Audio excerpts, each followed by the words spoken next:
En revanche, à la SNCF, on embauche notamment pour le Transilien, l'équivalent du TER en Île-de-France. Chaque année, 1000 conducteurs sont recrutés. Le salaire est plutôt attrayant, entre 1800 et 2000 euros net mensuels. Mais c'est un métier plutôt solitaire et stressant qu'il faut assumer au quotidien pour la sécurité des passagers. Fabien Chadeau, Pascal Caron. La journée démarre dans cette gare de la banlieue parisienne. Pour les voyageurs, mais aussi pour Jean-Pierre Quinton, conducteur. Dernier contrôle avant le départ. Il faut faire souvent attention parce que sur les bords des quais, avec leur téléphone, etc.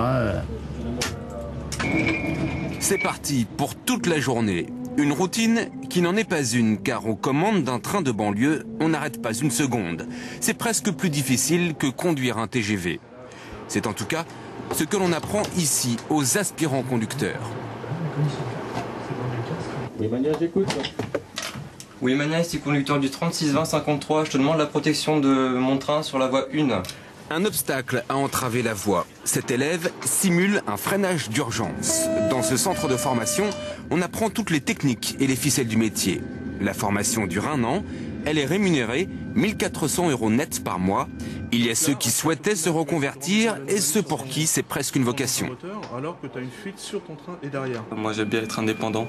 Donc le fait d'être tout seul dans sa cabine, gérer tout ce qu'il faut gérer, on n'a pas de chef sur le dos, si on fait pas de bêtises bien sûr. On n'imagine pas toujours, lorsqu'on a 25, 28 ou 30 ans, que l'on peut devenir conducteur. Or, oui, s'il y a un message à passer, c'est celui-ci. Nous embauchons et même des gens qui ont eu une première expérience à l'extérieur nous intéressent et font d'excellents conducteurs par la suite.